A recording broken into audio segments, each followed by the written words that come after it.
नमस्कार, आप देख रहे हैं दूरदर्शन किसान मंडी खबर में आपका स्वागत है। मैं हूं अदिति शर्मा। बुलेटिन में जानेंगे किस फसल के भाव में आई तेजी, किस में आई मंदी और आगे किस ओर जा सकता है जिंसों का बाजार। आज खास तौर से बात होगी धान, दलहन और तिलहन की और साथ ही जानेंगे मूंग और लहसुन का हाल। इसके अलावा और भी कई कृषि जिंसों के भाव आप मंडी खबर में जान सकेंगे। लेकिन आइए सबसे पहले नजर डालते हैं सुर्खियों पर। 3 करोड़ 96 लाख हेक्टेयर में हुई धान की बुआई, 5 करोड़ 10 लाख टन के पार पहुंची सरकारी खरीद।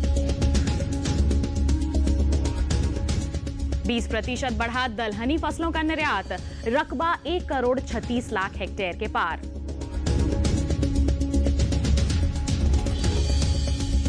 तिलहनी फसलों की बुआई बीते साल से आगे 1 करोड़ 94 लाख हेक्टेयर में हो चुकी है खेती।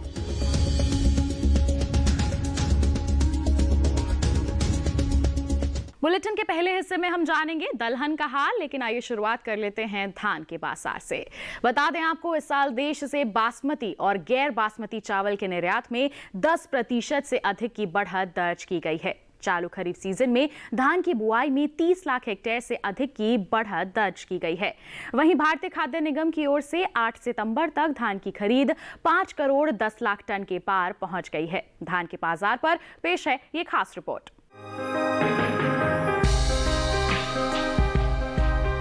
मंगलवार को अधिकतर कृषि उपज मंडियों में धान की आवक खासी सुस्त रही।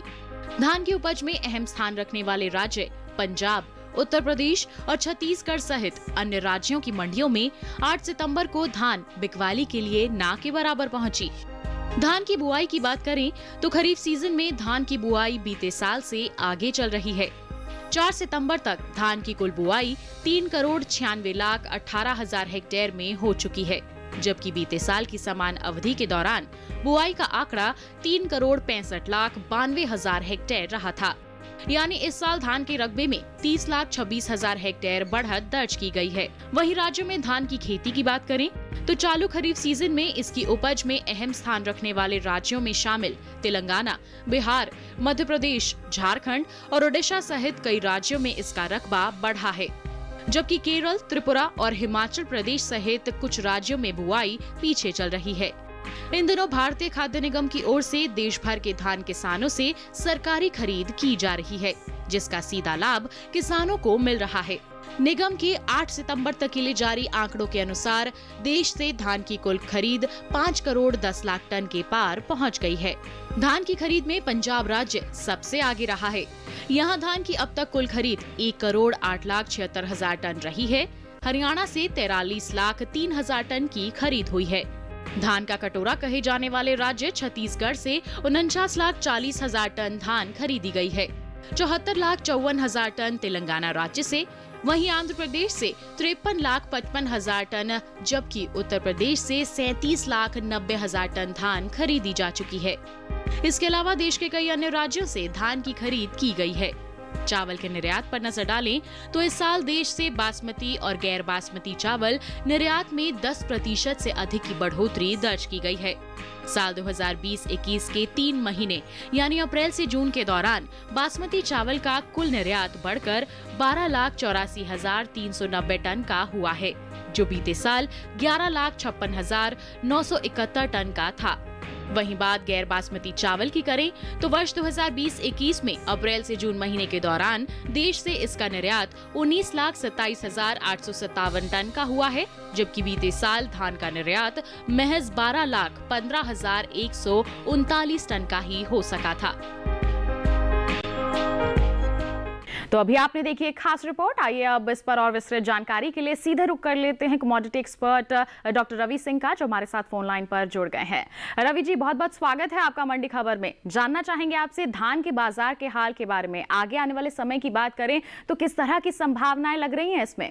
फिलहाल धान की पैदावार काफी अच्छी देखने को मिली है और दामों में भी काफी हद तक एक सीमित दायरा ही यहाँ पर बना हुआ है। आने वाले समय में थोड़ी सी यहाँ पर डिमांड बढ़ सकती है, क्योंकि आगे फेस्टिवल सीजन्स होंगे तो उससे थोड़े से धान के दामों में एक जो है वो चढ़ाव देखने को मिल सकता है।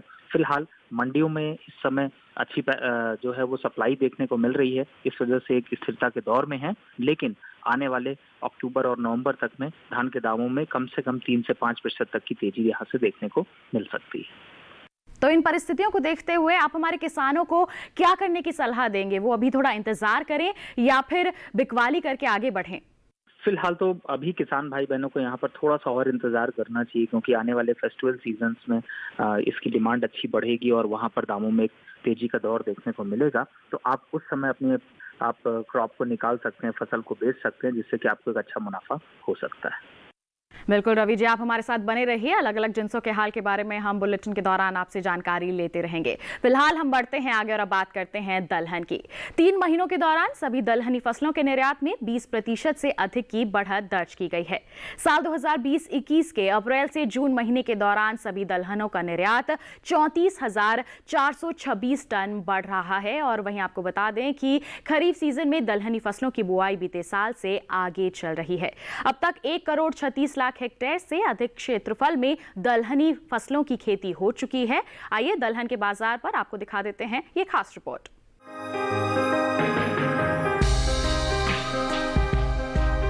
देश भर में सभी दलहनों की बुआई बीते साल से आगे चल रही है। दलहनी फसलों में शामिल अरहर, उड़द और मूंग के अलावा अन्य फसलों का रकबा 6 लाख हेक्टेयर से अधिक बढ़ा है, जिसमें अरहर की खेती पहले स्थान पर है। कृषि मंत्रालय के साल 2020-21 के लिए जारी ताजा आंकड़ों के अनुसार चालू खरीफ सीजन में 4 सितंबर तक सभी दलहनों की बुआई 1,36,79,000 हेक्टेयर में हो चुकी है, जबकि बीते साल की समान अवधि के दौरान बुआई का आंकड़ा 1,30,68,000 हेक्टेयर रहा था।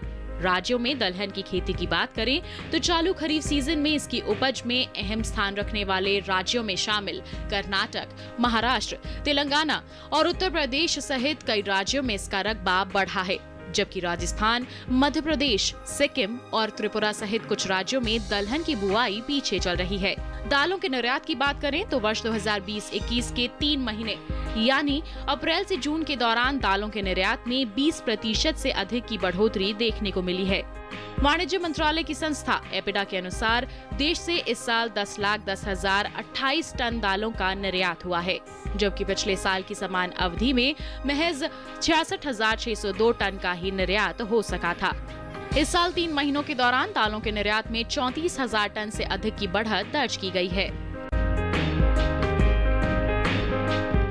तो अभी आपने देख ली एक खास रिपोर्ट। आइए इसी के साथ बढ़ते हैं आगे, रुक कर लेते हैं एक बार फिर कमोडिटी एक्सपर्ट का। रवि जी, दलहनी फसलों की अगर हम बात करें तो ओवरऑल इसमें किस तरह की स्थितियां बनी रह सकती हैं इसके बाजार भाव में आगे आने वाले समय में?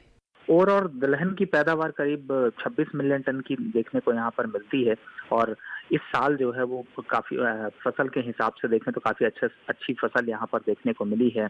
मंडी में भी जो है वो दामों में काफी हद तक एक सीमित दायरा बना हुआ है और सप्लाई भी यहाँ पर काफी अच्छी देखने को मिल रही है। मौसम को देखते हुए आने वाले समय में इसके दामों में थोड़ी सी चढ़ावट देखने को मिल सकती है और दाम यहाँ से 3 से 5% तक और बढ़ते हुए नजर आ सकते हैं। लेकिन फिलहाल अभी यहाँ पर ओवरऑल जो सप्लाई है वो दलहन की काफी अच्छी है, इस वजह से दामों में स्थिरता का दौर है। लेकिन आने वाले 1 से 2 महीने में पूरे दलहन में एक अच्छी तेजी यहाँ पर बनती हुई नजर आ सकती है। जी, तो इन परिस्थितियों को देखते हुए हमारे किसान किस तरह के कदम उठाएं, क्या सलाह रहेगी आपकी? फिलहाल तो अभी दलहन के दामों में एक स्थिरता का दौर है और इस समय काफी हद तक जो है वो मंडियों में डिमांड भी बनी हुई है। लेकिन आने वाले 1 महीने में यहाँ से दामों में थोड़ी तेजी का रुख हो सकता है। तो अभी किसान भाई बहन मंडी का रुख कम से कम 1 महीने बाद यहाँ से करें, जिससे कि उन्हें एक अच्छा मुनाफा उनकी फसल में यहाँ पर मिलता हुआ नजर आ सकता है। बिल्कुल, तुम्हारे दलहन के जो किसान हैं उन्हें क्या कदम उठाने हैं अभी उन्होंने जान लिया हमारे विशेषज्ञ की सलाह के मुताबिक। इसी के साथ बुलेटिन में वक्त हो चला है एक छोटे से ब्रेक का। ब्रेक के उस पार बात होगी तिलहन और मूंग की। आप बने रहिए दूरदर्शन किसान पर और देखते रहिए मंडी खबर।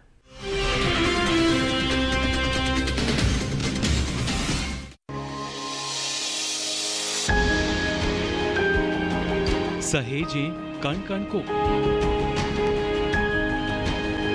सुंदर दे रूप रंग आकार, स्वस्थ जीवन रहे जमीन पर, इंद्रधनुष हो साकार। देखिए प्रकृति की ओर, गुरुवार सुबह 9:30 पर।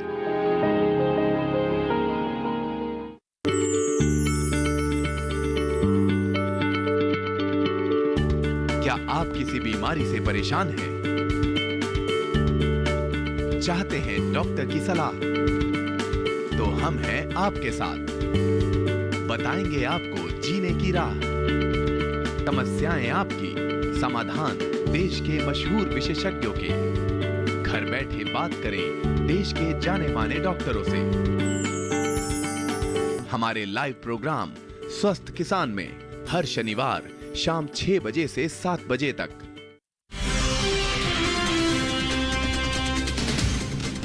ब्रेक के बाद आपका दूरदर्शन किसान पर फिर से स्वागत है।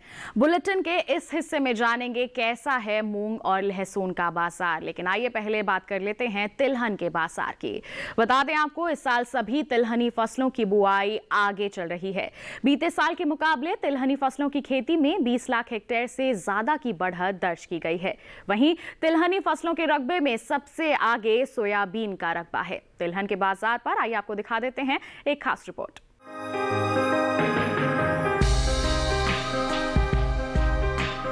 इस साल देश में सभी तिलहनी फसलों की बुआई बीते साल से आगे चल रही है। तिलहनी फसलों की बुआई में 20,75,000 हेक्टेयर की बढ़ोतरी दर्ज की गई है। कृषि मंत्रालय की ओर से 4 सितंबर तक के लिए जारी ताजा आंकड़ों के अनुसार वर्ष 2020-21 के खरीफ सीजन में देश भर के तिलहन किसानों ने 1,94,75,000 हेक्टेयर के क्षेत्रफल में तिलहनी फसलों की बुआई कर ली है, जबकि बीते साल बुआई का रकबा 1,74,00,000 हेक्टेयर रहा था। इस साल तिलहनी फसलों की खेती में अच्छी बढ़त दर्ज की गई है। सभी तिलहनी फसलों में सबसे अधिक सोयाबीन की बुआई हुई है। वहीं मूंगफली और सूरजमुखी की खेती में भी खासी बढ़त दर्ज की गई है। कृषि मंत्रालय के मुताबिक कुल तिलहनी फसलों में अब तक सोयाबीन की बुआई 7,86,000 हेक्टेयर बढ़कर 1,20,62,000 हेक्टेयर में हो चुकी है, जो बीते साल 1,12,77,000 हेक्टेयर रही थी। वहीं मूंगफली का रकबा बीते साल के मुकाबले 12,59,000 हेक्टेयर बढ़कर 50 लाख हेक्टेयर के पार पहुंच गया है, जबकि 4 सितंबर तक सूरजमुखी की खेती 1,17,000 हेक्टेयर में हो चुकी है। इसके अलावा तिल की बुआई 13,67,000 हेक्टेयर जबकि 7,12,000 हेक्टेयर में अरंडी बीज की खेती की जा चुकी है। वहीं राज्यों में तिलहन की खेती की बात करें तो चालू खरीफ सीजन में इसकी उपज में अहम स्थान रखने वाले राज्यों में शामिल गुजरात, मध्य प्रदेश, महाराष्ट्र और राजस्थान सहित कई राज्यों में इसका रकबा बढ़ा है, जबकि तेलंगाना, बिहार और जम्मू कश्मीर सहित कुछ राज्यों में बुआई पीछे चल रही है। तो अभी आपने जाना तिलहन की बुआई का रकबा किस प्रकार बना हुआ है। आइए इसका बाजार आगे कैसा रह सकता है, इस पर विस्तृत जानकारी के लिए फिर रुक कर लेते हैं कमोडिटी एक्सपर्ट रवि सिंह का, जो लगातार हमारे साथ फोन लाइन पर बने हुए हैं। रवि जी, तिलहनी फसलों की हम बात करें तो आगे किस ओर जा सकता है इनका बाजार? दलहन की तरह ही तिलहन के बाजारों में भी काफी अच्छी रौनक यहाँ पर लौटी है और खास तौर से फसल को लेकर के देखें तो स्टेट वाइज चाहे एमपी, राजस्थान, हरियाणा या फिर महाराष्ट्र इनमें अच्छी पैदावार देखने को मिली है। तो आने वाले समय में काफी हद तक यहाँ पर जो है वो दामों में एक स्थिरता का दौर ही अभी बना हुआ नजर आएगा। लेकिन चूंकि आने वाले महीनों में यहाँ पर फेस्टिवल डिमांड देखने को मिल सकती है, तो उस केस में तिलहन के दामों में थोड़ी सी तेजी का रुख रह सकता है। लेकिन फिलहाल सप्लाई काफी अच्छी होने की वजह से दाम एक स्थिरता के दौर में यहाँ पर देखने को मिल रहे हैं। जी, तो ऐसे में आप हमारे किसानों को किस तरह की सलाह देंगे, क्या कदम उठाएं हमारे किसान जिससे उन्हें अच्छा मुनाफा मिल सके? इसमें भी तिलहन में भी थोड़ा सा किसान भाई बहनों को यहाँ पर इंतजार करना चाहिए, क्योंकि आने वाले समय में अभी दामों में थोड़ा सा रुख जो है वो बढ़ता हुआ नजर आ सकता है। तो आप 15 से 20 दिन के बाद आप मंडी का रुख कर सकते हैं और सीधे इसका फायदा उठा सकते हैं। बिल्कुल रवि जी, आप हमारे साथ बने रहिए। ये तो बात हो गई तिलहन की। बढ़ते हैं आगे। अब बुलेटिन में आपको बता देते हैं कि देश की अलग अलग मंडियों में बैंगन के जो बाजार भाव हैं वो किस प्रकार दर्ज किए गए। सबसे पहले बात करेंगे कर्नाटक की बंगलुरु मंडी की। तो यहाँ पर बैंगन का भाव दर्ज किया गया 1,100 रुपए। वहीं महाराष्ट्र की मुंबई मंडी की हम बात करें तो भाव रहा 2,600 रुपए। और वहीं राज्य की ही पुणे मंडी में इसकी बिकवाली हुई 1,750 रुपए पर। ये जो सभी भाव हैं ये आवक और गुणवत्ता के अनुसार है। बैंगन के बाद आइए बढ़ते हैं आगे और अब बुलेटिन में आपको बता देते हैं शिमला मिर्च के बाजार भाव का हाल। बात करेंगे कर्नाटक की बंगलुरु मंडी की। तो बता दें आपको शिमला मिर्च का जो भाव है यहाँ दर्ज किया गया 3,100 रुपए। और यहाँ की कोलार मंडी की हम बात करते हैं तो बिकवाली हुई यहाँ पर 2,200 रुपए पर, जबकि राज्य की ही मैसूर मंडी में शिमला मिर्च के जो सौदे हैं वो दर्ज किए गए 2,150 रुपए पर। ये सभी भाव आवक और गुणवत्ता के अनुसार हैं। तो शिमला मिर्च के बाजार भाव के हाल के बारे में आपने जान लिया। बढ़ते हैं आगे और अब बुलेटिन में बात करते हैं मूंग के बाजार की। बता दें आपको, देश भर में सभी दलहनी फसलों की बुआई बीते साल से आगे चल रही है। दलहनी फसलों में शामिल अरहर, उड़द और मूंग के अलावा अन्य फसलों का रकबा 6 लाख हेक्टेयर से अधिक बढ़ा है। वहीं चालू खरीफ सीजन में मूंग की बुआई का रकबा भी बीते साल के मुकाबले कुछ बढ़ा है, जिसका असर मूंग के भाव पर भी आगे आने वाले समय पर पड़ सकता है। कृषि मंत्रालय की ओर से 4 सितंबर तक के लिए जारी आंकड़ों के अनुसार फसल वर्ष 2020-21 में मूंग की बुआई 35,54,000 हेक्टेयर में हो चुकी है, जबकि बीते वर्ष की समान अवधि के दौरान मूंग की बुआई 30,53,000 हेक्टेयर में ही हो पाई थी। यानी इस साल मूंग का रकबा 5,01,000 हेक्टेयर बढ़ा है। अगर हम इसके हाजिर भाव की बात करते हैं तो बता दें आपको, एगमार्क नेट के अनुसार कर्नाटक की नरगुंडा मंडी में मूंग का जो भाव है वो दर्ज किया गया 6,680 रुपए, और वहीं महाराष्ट्र की मुंबई मंडी में इस दौरान मूंग के सौदे दर्ज किए गए 9,000 रुपए पर। ये सभी भाव आवक और गुणवत्ता के अनुसार हैं। तो आगे आने वाले समय में किस तरह की स्थिति बनी रह सकती है मूंग के बाजार में, जानकारी के लिए एक बार फिर रुख कर लेते हैं बाजार के जानकार का। रवि जी, मूंग के बाजार को लेकर क्या प्रतिक्रिया रहेगी आपकी? मूंग में काफी अच्छी पैदावार देखने को मिली है। सरकार ने इंपोर्ट का कोटा भी यहाँ पर मूंग का लगभग 0.15 मिलियन टन के करीब कर दिया है। टोटल पैदावार में देखें तो मूंग की पैदावार पिछले साल के कंपैरिजन में लगभग 3 से 5% से ज्यादा देखने को मिली है। और अभी चूंकि यहाँ पर स्टॉक पिछले साल का भी कैरी फॉरवर्ड स्टॉक है, इस वजह से इसके दामों में एक स्थिरता का दौर है। और आने वाले समय में अभी फिलहाल मूंग की डिमांड जो है वो बढ़ सकती है, इसलिए दामों में अभी जो स्थिरता का दौर है वो आने वाले 15 से 20 दिनों में बढ़ता हुआ नजर आ सकता है। तो ऐसे में आप हमारे किसानों को किस तरह की सलाह देंगे कि वो अभी थोड़ा सा इंतजार करें या फिर फसल की बिकवाली करना सही रहेगा? किसान भाई बहनों को यहाँ पर मंडी का रुख करने के लिए थोड़ा सा भी इंतजार करना चाहिए और कम से कम 2 से 3 हफ्ते बाद आप मंडी का रुख करें, क्योंकि आने वाले समय में मूंग की डिमांड अच्छी बनती हुई नजर आ सकती है। और स्टेट में भी अगर कंपैरिजन करें तो जिस तरीके से महाराष्ट्र, यूपी, एमपी, राजस्थान, इंदौर, भोपाल, यहाँ पर थोड़ी सी डिमांड निकल के देखने को मिल सकती है। तो आप आने वाले समय में थोड़ा सा इंतजार करके मंडी का रुख करें। 2 से 3 वीक के बाद अगर आप मंडी का रुख करते हैं तो एक अच्छा मुनाफा आपकी फसल में आपको मिल सकता है। जी बिल्कुल। तो मूंग के हमारे जो किसान हैं वो किस तरह के कदम उठा सकते हैं अभी आपने जान लिया। इसी के साथ बुलेटिन में वक्त हो चला है एक और छोटे से ब्रेक का। आगे जानेंगे लहसुन का हाल। आप बने रहिए दूरदर्शन किसान पर और देखते रहिए मंडी खबर।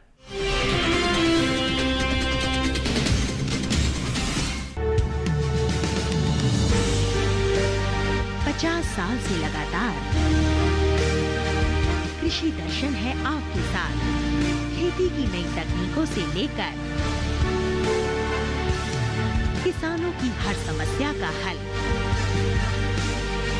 जारी है कृषि दर्शन का ये सफर। किसान चैनल के साथ सोमवार से शुक्रवार शाम 5:30 पर।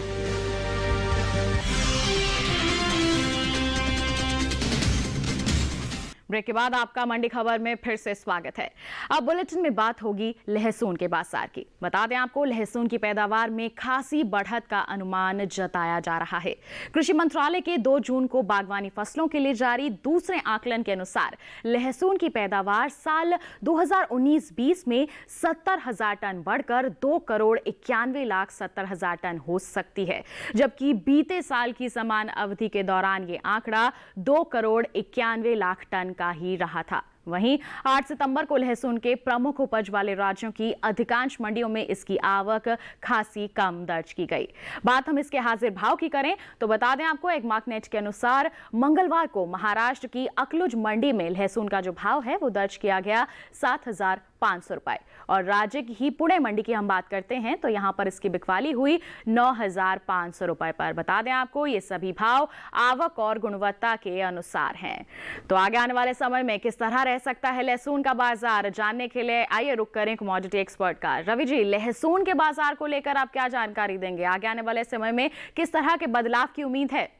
ओवरऑल लहसुन की पैदावार करीब 12 लाख टन के आसपास होती है और सबसे ज्यादा पैदावार एमपी और महाराष्ट्र में ही प्रोडक्शन होता है।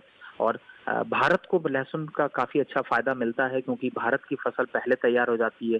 फरवरी में मंथ में इसकी फसल तैयार हो जाती है, प्रोडक्शन रेडी हो जाता है और उसके 4 महीने बाद चाइना का प्रोडक्शन आता है, तो उसका फायदा यहाँ पर भारत को मिलता है। और Afghanistan, Taiwan, Vietnam, Philippines, Thailand, Malaysia में काफ़ी अच्छी एक्सपोर्ट डिमांड जो है वो लहसुन की बनी रहती है। तो आने वाले समय में यहाँ पर दामों में भी थोड़ा सा तेजी का रुख बनता हुआ नजर आ सकता है। जी, तो इन परिस्थितियों को देखते हुए हमारे किसानों के लिए क्या सुझाव रहेगा आपका? फिलहाल आगे चूंकि आने वाले महीनों में लहसुन की डिमांड यहाँ पर बढ़ सकती है, तो आप कुछ दिनों के बाद यानी कि कम से कम 15 से 20 दिनों के बाद आप मंडी का रुख कर सकते हैं और अपना स्टॉक दे सकते हैं। क्योंकि बाहर एक्सपोर्ट डिमांड भी यहाँ पर बढ़ी है, तो जिन किसानों के पास फसल ज्यादा है वो अभी से मंडी का रुख करके अपना फसल जो है वो मंडी में दे सकते हैं। डॉक्टर रवि, बहुत बहुत धन्यवाद हमारे साथ जुड़ने और कृषि जिन्सों पर ये अहम जानकारियां साझा करने के लिए। आपका बहुत बहुत धन्यवाद। आइए इसी के साथ हम बुलेटिन में बढ़ते हैं आगे और अब आपको बता देते हैं मूली के बाजार भाव के हाल के बारे में। बात करेंगे महाराष्ट्र की पुणे मंडी की, तो बता दें आपको मूली का भाव जो है यहाँ पर दर्ज किया गया 1000 रुपए, जबकि कर्नाटक की बंगलुरु मंडी में इसका भाव रहा 2100 रुपए। और यहाँ की ही कोलार मंडी की हम बात करें तो भाव दर्ज किया गया 750 रुपए। ये सभी भाव आवक और गुणवत्ता के अनुसार हैं। मूली के बाद आइए बता देते हैं आपको गाजर के बाजार भाव के बारे में। बात करेंगे कर्नाटक की बंगलुरु मंडी की, तो यहाँ पर गाजर का भाव रहा 4500 रुपए। यहाँ की ही कोलार मंडी की हम बात करते हैं तो इसकी बिकवाली हुई 2800 रुपए पर। और वहीं राज्य की ही मैसूर मंडी में इसके सौदे दर्ज किए गए 4900 रुपए पर। ये जो सभी भाव हैं ये आवक और गुणवत्ता के अनुसार हैं। तो यह था देश की अलग अलग मंडियों का हाल और इसी के साथ आज की मंडी खबर में बस इतना ही। उम्मीद है कि किसानों को अपनी उपज का सही भाव लेने में मंडी खबर से मदद मिल रही होगी। फिलहाल हम आपसे लेते हैं विदा। आप बने रहिए दूरदर्शन किसान पर। नमस्कार।